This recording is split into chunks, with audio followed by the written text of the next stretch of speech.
नमस्कार दोस्तों, शुक्ला सर की क्लासेज में आपका हार्दिक स्वागत है। आज का हमारा टॉपिक रहेगा ग्लोब, जो क्लास 6 की एसएसटी की बुक से लिया गया है। इसमें हम रीट या इससे संबंधित जितने भी एग्ज़ाम हैं उन एग्ज़ाम में जो जो महत्वपूर्ण प्रश्न आते हैं परीक्षा एग्ज़ाम की दृष्टि से, उन सभी प्रश्नों के बारे में चर्चा करेंगे।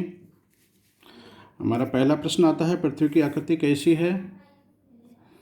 पहला ऑप्शन गोलाकार, भू आब, वृत्ताकार, उपरोक्त सभी। तो हम देखेंगे गोलाकार नहीं है, भू आब है, वृत्ताकार भी नहीं है, तो उपरोक्त सभी नहीं है। तो ये प्रश्न आता है कि गोलाकार वृत्ताकार क्यों नहीं है? गोलाकार का मतलब होता है ये गेंद की तरह गोल है। भू आब का मतलब होता है ये इस तरह से है, ये ध्रुवों की तरफ चपटी है तथा पृथ्वी मध्यवर्ती भाग से फैली हुई है। इस प्रकार की आकृति को हम भू आब आकृति कहते हैं। और वृत्ताकार का मतलब होता है रिंग शेप, जैसे कि चूड़ी होती है उस तरह की, तो वृत्ताकार नहीं है। तो हमारा उत्तर रहेगा भू आब। नेक्स्ट क्वेश्चन, पृथ्वी की भू आब आकृति का पता सर्वप्रथम किसने लगाया? ज्यारिचर, कैरोलस लीनियस, न्यूटन, गैलीलियो। देखो, हमें कभी कभी कुछ प्रश्न ऐसे होते हैं जिनके हमें उत्तर सीधे पता नहीं होते, तो हम दिमाग लगाते हैं। जैसे ज्यारिचर शायद प्रोबेबल हो कि हो सकता है, कैरोलस लीनियस ये तो वही बॉटनिस्ट है, वनस्पति शास्त्री है। न्यूटन ये इसने गुरुत्वाकर्षण के सिद्धांत दिया था और गति के नियम दिए थे। गैलीलियो ये खगोल शास्त्री है। तो हमारा उत्तर रहेगा ज्यारिचर। ये फ्रांसीसी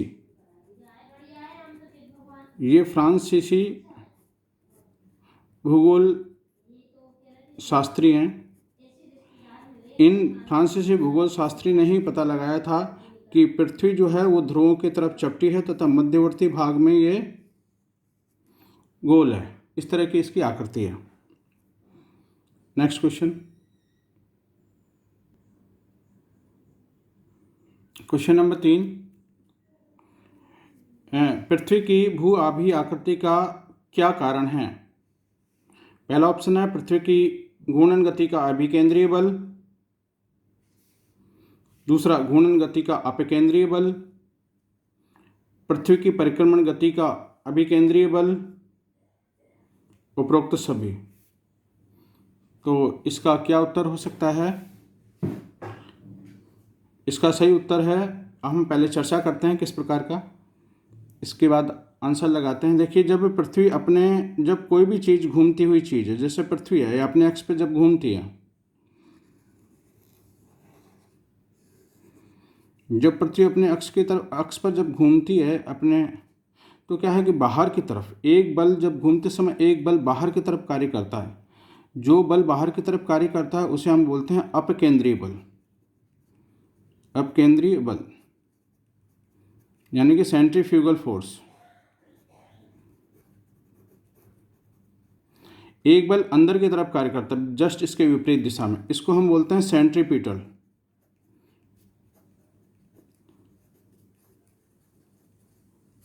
अभिकेंद्रीय बल। तो जो बल बाहर, अभिकेंद्रीय बल, जो बल बाहर की तरफ कार्य करता है, जो बल बाहर की तरफ कार्य करता है, तो ये पृथ्वी के जो अंदर का जो माल मसाला है, जिस समय पृथ्वी तरल अवस्था में थी, तो इसने क्या किया कि पृथ्वी के जो मध्यवर्ती भाग को इस तरह बाहर की तरफ फैला दिया। तो हमारा उत्तर रहेगा, ये तो क्लियर है कि केंद्र वाला बल अंदर की तरफ खींचता है, अपकेंद्रीय बल जो ये बाहर की तरफ लगता है। तो ये तो क्लियर हो गया कि हमारा अपकेंद्रीय बल होगा, अभिकेंद्रीय बल तो नहीं होगा। तो हम अभिकेंद्रीय बल वाले को क्रॉस करते हैं। भाई, घूर्णन गति का अभिकेंद्रीय बल ये नहीं होगा, परिक्रमण गति का अभिकेंद्रीय बल ये नहीं होगा, क्योंकि ये तो अंदर की तरफ खींचते हैं। बाहर की तरफ खींचने वाला रहेगा पृथ्वी की घूर्णन गति का अपकेंद्रीय बल, मतलब बाहर वाला सेंट्रीफ्यूगल फोर्स। तो हमारा सही उत्तर रहेगा 2। नेक्स्ट क्वेश्चन, ग्लोब क्या है? गेंद, पृथ्वी का लघु प्रतिरूप, पृथ्वी का मानचित्र और पृथ्वी का 3D मानचित्र। बड़ा सिंपल सा प्रश्न है। तो ये मानचित्र तो है ही नहीं, मैप। मैप जो चीज़ जो होती है वो क्या 2D होती है, किसी भी समतल पर बनाई जाती है। तो यहाँ पर तो ये तो चीज़ तो है नहीं। अगला हम देखते हैं कि मानचित्र नहीं है, ये भी मानचित्र नहीं है, तो क्या है ये? पृथ्वी का गेंद तो हो ही नहीं सकती भाई, कोई खेलने की चीज़ तो है नहीं। तो ये पृथ्वी का क्या है? लघु प्रतिरूप है, ये है स्मॉल मॉडल।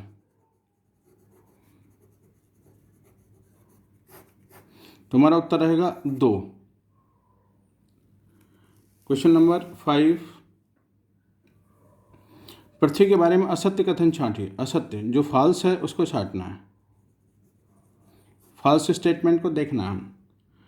पहला, पृथ्वी ध्रुवों पर चपटी है। पृथ्वी का भूमध्यवर्ती व्यास ध्रुवीय व्यास से अधिक है। गुरुत्वाकर्षण बल का मान ध्रुवों पर अधिक होता है और गुरुत्वाकर्षण बल का मान विषुवत रेखा पर अधिक होता है। इनमें से हमें असत्य कथन छांटने हैं, तो हम थोड़ा चर्चा करते हैं। देखिए, फिर हम इसमें से ऑप्शन देखते हैं और बाकी के 3 विकल्प हमारे जो सही हैं उनके डाटा भी हमारे मस्तिष्क में रहना चाहिए एग्ज़ाम की दृष्टि से, और समझ में भी आने चाहिए। देखिए, पृथ्वी की आकृति इस प्रकार की है।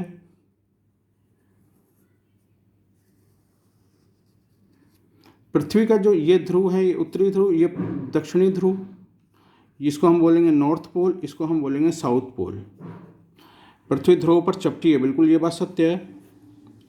पृथ्वी का भूमध्यवर्ती व्यास, भूमध्यवर्ती व्यास का मतलब होता है ये वाला व्यास। यहाँ से आइए, यहाँ से चक्कर लगा करके, ये चक्कर लगा करके वापस आइए, इसको हम क्या बोलते हैं? ये तो परिधि हो गई। ये यहाँ से लेके यहाँ तक ये वाला है, ये भूमध्यवर्ती व्यास कहलाता है। ठीक है, भूमध्यवर्ती व्यास और ये ध्रुवीय व्यास, ये उत्तरी ध्रुव को और दक्षिणी ध्रुव को मिलाने वाली जो रेखा है ये ध्रुवीय व्यास कहलाती है। तो ये तो क्या हो गया? ध्रुवीय व्यास। ये हो गया भूमध्यवर्ती व्यास। तो हम देखते हैं कि ये भूमध्यवर्ती व्यास का मान अधिक होता है। तो देखें, पृथ्वी का भूमध्यवर्ती व्यास ध्रुवीय व्यास से अधिक है, बिल्कुल सही बात है। और गुरुत्वाकर्षण बल का मान ध्रुवों पर अधिक होता है। हाँ, देखिए, पृथ्वी का केंद्र है, ये पृथ्वी का केंद्र है। केंद्र से देखिए ध्रुवों की दूरी कम है। अगर दूरी कम है तो गुरुत्वाकर्षण क्या होगा? हमेशा ज़्यादा होगा, गुरुत्वाकर्षण बल अधिक होगा। और जबकि आप ये देखें, ये परिधि वाले भाग हैं, यहाँ पर जो ग्रेविटेशनल फोर्स है, यहाँ पर ग्रेविटेशनल फोर्स कम होगा। मतलब ध्रुवीय प्रदेशों में ग्रेविटेशनल फोर्स कम होता है, और नहीं, ध्रुवीय प्रदेशों में ग्रेविटेशनल फोर्स अधिक होता है, और जो हमारा इक्वेटर पर, विषुवत रेखा पर, इसका मान कम होता है।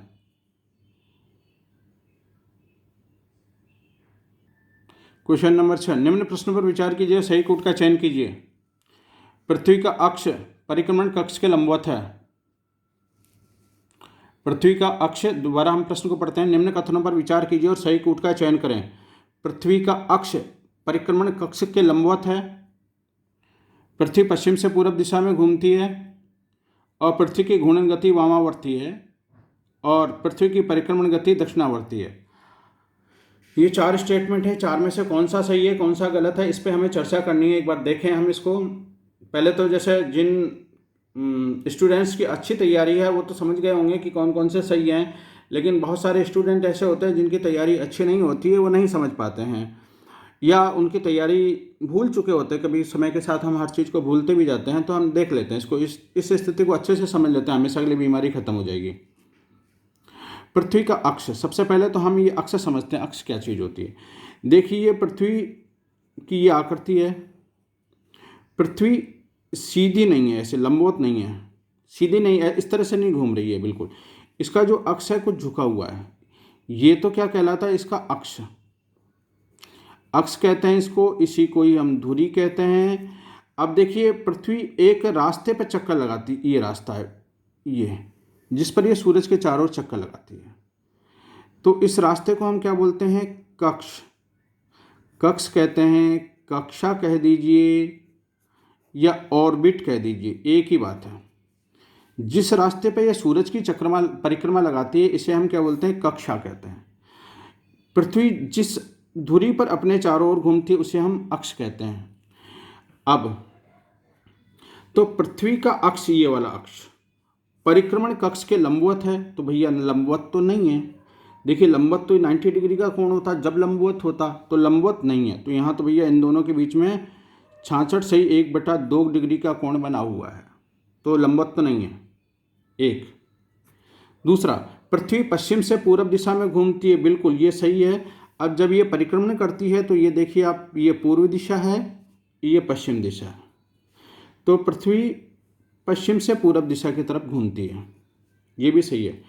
पृथ्वी की घूर्णन गति वामावर्ती है, वामावर्ती का मतलब होता है एंटी क्लॉकवाइज, मतलब घड़ी के विपरीत दिशा में। तो देखिए आप, पृथ्वी जब घूमती है तो एक तो देखिए घड़ी की दिशा ये वाली दिशा रहेगी, ये तो घड़ी की दिशा रहेगी, घड़ी की दिशा में घूमती है इस तरह से। एक होती है घड़ी की विपरीत दिशा, इस दिशा में, तो ये क्या है कि घड़ी की विपरीत दिशा में पूरब से पश्चिम की तरफ घड़ी की विपरीत दिशा में घूमती है, तो वामावर्ती है, ये भी सही है। पृथ्वी की परिक्रमण गति दक्षिणावर्ती नहीं, पृथ्वी भी उल्टी, घड़ी की उल्टी दिशा में परिक्रमा लगाती है सूरज के, वामावर्ती है, पूरब से पश्चिम की तरफ उल्टी दिशा में, तो ये भी वामावर्ती है, ये गलत है हमारा। तो हमारा ऑप्शन फर्स्ट, सेकंड और ए बी सी तीनों सही है। तो यहाँ पर हम देखते हैं, नहीं पहला तो हमारा गलत था, तो हमारा बी और सी सही है, बी और सी, आंसर नंबर सेकंड सही रहेगा। नेक्स्ट क्वेश्चन, क्वेश्चन नंबर 7, सही कथन का चयन कीजिए। पृथ्वी का अक्षीय झुकाव 23.5 डिग्री है, पृथ्वी का कक्षीय झुकाव 23.5 डिग्री है, पृथ्वी की धुरी 23.5 डिग्री झुकी हुई है, पृथ्वी के अक्ष और कक्ष के मध्य 66.5 डिग्री का कोण है। कौन सा सही है देख लेते हैं हम। देखिए, जिस रास्ते पर पृथ्वी परिक्रमा लगाती है उसको हम कक्ष बोलते हैं, तो हमें पता है, इसे भी पढ़ाई है। और पृथ्वी अपने ऐसा लंबवत होना चाहिए था इसको, लेकिन ऐसा ना होकर के 23.5 डिग्री झुकी हुई है, तो पृथ्वी का अक्षीय झुकाव 23.5 डिग्री है, बिल्कुल यस, ये अपने अक्ष पे 23.5 डिग्री झुकी हुई है, इसका मतलब ये वाला सही है। पृथ्वी की धुरी 23.5 डिग्री झुकी हुई है, ये भी सही है, क्योंकि अक्ष बोल दो चाहे धुरी बोल दो, ये तो कन्फ्यूजिंग करने वाली बात हो गई, एक ही बात है। तो पृथ्वी का कक्षीय झुकाव 23.5 से नहीं, पृथ्वी अपने ऑर्बिट पर फिक्स सीधे रास्ते पर गति करती है, वृत्ताकार पर वृत्ताकार रास्ता है, मतलब थोड़ा वृत्ताकार भी नहीं कह सकते हैं हम, इसको बोलेंगे परवलयाकार, ठीक है। चौथा डी ऑप्शन है, पृथ्वी के अक्ष और कक्ष के मध्य 66.5 का कोण है, बिल्कुल 101% ये 66.5 डिग्री का ये इसका अक्ष है। देखिए ये अक्ष है और ये कक्ष है, इस अक्ष और कक्ष के बीच में 66.5 डिग्री का कोण है। तो कौन कौन से सही निकले हमारे, ए सी डी, तो ए सी डी ये ऑप्शन हमारा सही निकला।